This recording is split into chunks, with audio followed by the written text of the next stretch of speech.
अपने हाथों को उठाओ सब ऑनलाइन व्यूवर्स।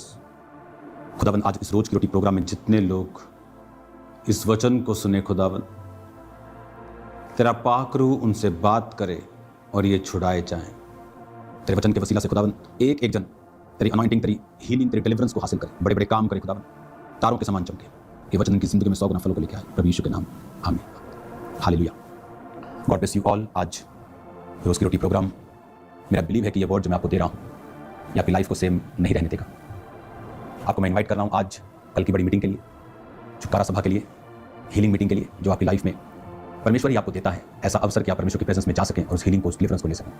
मेरा बिलीव है कि ये मीटिंग आपकी फैमिली की साल्वेशन का कारण होगी और आपके परिवार के लोग बचाए जाएंगे परमेश्वर के नाम में। आमीन। आज रोज़ की रोटी में मैं ये चाहता हूँ कि हम बड़े ध्यान से इन चीज़ों को समझें।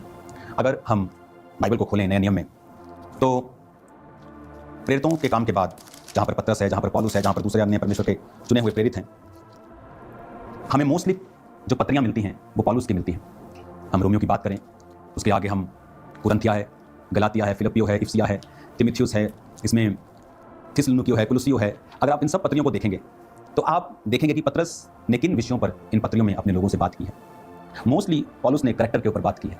उसने अपने स्पिरिचुअल सन तिमुथियुस को अपनी करैक्टर में स्ट्रांग रहने के लिए बोला है। जो कुछ ऑलरेडी परमेश्वर ने उसे दिया हुआ उस पर फोकस करने और उसको चमकाने के लिए उसने बोला है। आज सबसे बड़ी प्रॉब्लम क्या है एक बिलीवर की लाइफ में, कि वो जीसस क्राइस्ट में आ तो गया है, उसको जानता तो है, बट अब एक बिलीवर और एक इफेक्टिव बिलीवर में बहुत फर्क है। एक बिजनेसमैन और एक सक्सेसफुल बिजनेसमैन में बहुत फर्क है। शैतान नहीं चाहता कि लोग मसीह में आए, इसीलिए वो विरोध से, गलत शिक्षाओं से उन्हें रोकने की कोशिश करता है। लेकिन अगर कोई मसीह में आ जाए तो वो ये ट्राई करता है कि अब ये मसीह की पूरी रोशनी तक ना पहुंच सके। उसके लिए वो चाहता है कि हम वचन की सच्चाई जो हमारे पास है हम उससे दूर रहें, हम वचन की सच्चाई को ना समझ पाए। क्यों? वचन को समझने का मतलब है परमेश्वर को समझना। जब एक वचन हमारे जीवन में जाता है, मान लीजिए एक वचन मैंने बाइबल में पढ़ा कि धन्य है वो जो यहोवा के मार्गों पर चलते हैं, यहोवा उसको उसी रास्ते पर जिससे वो प्रसन्न है चलाएगा, उसका वंश पृथ्वी पर पराक्रमी होगा। कितनी जबरदस्त लाइन है कि उसका वंश पृथ्वी के ऊपर पराक्रमी होगा। पर क्या इस लाइन से मैंने कभी प्रार्थना की है कि प्रभु तेरे वचन में लिखा है कि तेरा वंश पृथ्वी के ऊपर पराक्रमी होगा, मेरे बच्चों को पराक्रमी कर? नहीं। क्यों? क्योंकि हमने बाइबल पढ़ी नहीं, हम वचन के साथ अटैच नहीं है। हमें बाइबल एक रिलीजियस पुस्तक लगती है, ग्रंथ लगता है, जैसे हमने पढ़ना है बस। लेकिन हमें ये नहीं मालूम कि ये इन्फॉर्मेशन देती है, ये परमेश्वर के बारे में आपको बताती है, आपके बारे में आपको बताती है, दुनिया के बारे में आपको बताती है, शैतान के जो आपका दुश्मन है उसके बारे में आपको बताती है, आपको क्या करना क्या ना करना उसके बारे में आपको बताती है। लेकिन जब हम रोज वचन पढ़ते हैं तो ये जाने अनजाने में हमारे सबकॉन्शियस माइंड में, हमारी स्पिरिट में ये जाता रहता है और समय आने पर, उचित समय पर ये फिर बाहर आता है, क्योंकि पवित्र आत्मा आपको वही वचन याद करवाता है जो आपने पढ़ा हुआ है। हालेलुया। अगर मैंने ये वचन पढ़ा नहीं हुआ तो पवित्र आत्मा मुझे वो याद नहीं करवाता। इसीलिए परमेश्वर यीशु मसीह ने जब शैतान को हराया तो उसने वचन से हराया कि लिखा है, लिखा है, लिखा है, क्योंकि वो वचन परमेश्वर ने, प्रभु यीशु मसीह ने पढ़ा हुआ था।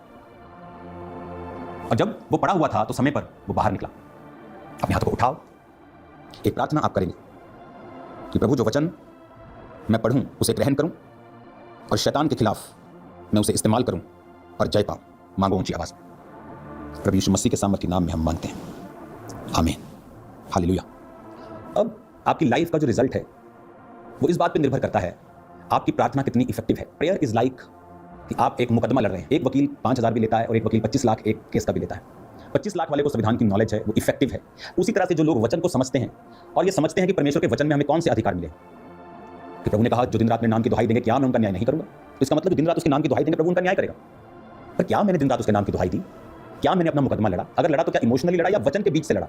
तो जितनी इफेक्टिव मेरी प्रेयर लाइफ है, जितनी स्ट्रांग मेरी प्रेयर लाइफ है और वचन पर वो डिपेंड करती है, उतनी ही स्ट्रांग मेरी आउटकम है। मान लीजिए आपके घर में एक आपका बेटा है जो नशे करता है और आपने क्या कहा प्रभु को, किस वचन से आप परमेश्वर के सामने उस प्रार्थना को लेके गए? अपने वंश के लिए प्रार्थना आपने की तो किस वचन से की? धर्मी का वंश बचाया जाएगा, मांगो तो दिया जाएगा। आपको सपोर्टिव वचन चाहिए। जब आप उस वचन के जरिए से रोज प्रार्थना करेंगे परमेश्वर आपके बेटे के माइंड को चेंज करेगा। उसका माइंड चेंज नहीं हुआ क्योंकि एक भी जन ऐसा नहीं था जो उसके लिए प्रार्थना कर सके, मेहनत कर सके, क्योंकि वो प्रार्थना इमोशनल थी। हाय प्रभु मेरे मुंडे में बचा, हाय प्रभु मेरे मुंडे में चंगा कर दे। आपने अपना केस अच्छी तरह से नहीं लड़ा, आप एक निकम्मे वकील हो। अगर आप अच्छे वकील होते तो आप पूरे संविधान को समझ के आप लाइन से मुकदमा लड़ते। जज नहीं सुनता कि ये बच्चा, ये कैदी, ये मुजरिम जो है ये माँ का इकलौता है तो इसको छोड़ दें, वो सबूत ढूंढता है। तो वकील संविधान से लड़ता है और उसको छुड़ाता है। हालेलुया। इसलिए अच्छे वकीलों की वैल्यू मिलते नहीं है वो लोगों से। फीस हाई है तब भी टाइम नहीं है, निकम्मा वकील फीस भी लो है तब भी वेला है। आपको अपने काम की नॉलेज है कि आपको परमेश्वर ने वचन दिया, आपको इसे समझना है। आप इसे रेगुलर पढ़िए और एक एक वचन जो आपके दिल को छूता है उसे नोटिस करिए, फिर उसे अपनी प्रार्थनाओं में इस्तेमाल करिए। फिर देखिए कि आपका जो जीवन है वो इफेक्टिव हो चुका है और रिजल्ट आ रहा है। हालेलुया। आप सेम नहीं रहेंगे। आपके पास परमेश्वर ने आपको एक दुनिया का सबसे अनमोल खजाना दिया है, लेकिन अफसोस की बात यह है कि आपने कभी इसे खोला नहीं, आपने कभी इसे पढ़ा नहीं, आपने इसे अपनी ज़िंदगी में कभी इस्तेमाल नहीं किया, क्योंकि आप इसे एक रिलीजियस पुस्तक समझ बैठे कि आपको इसे 10 मिनट पढ़ना है, 5 अध्याय पढ़ने हैं। आप भूल गए कि ये वो वचन है जिसके ज़रिए आप परमेश्वर को समझते हैं, अपने आप को समझते हैं और आप रिजल्ट लेके आते हैं। हालेलुया।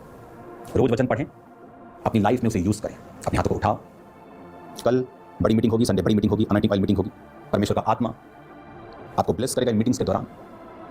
अगर आपके पास चर्च के पम्फलेट हैं, उन्हें दीजिए, सुसमाचार का काम कीजिए और आप सेम नहीं रहेंगे।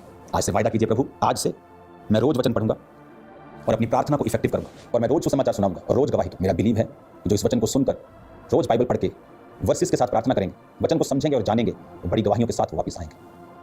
मैं आपको ब्लेस्ड घोषित करता हूँ, आशीषित घोषित करता हूँ प्रभु यीशु मसीह के नाम में। आमीन, आमीन, hallelujah. God bless you all. कल मीटिंग में आपका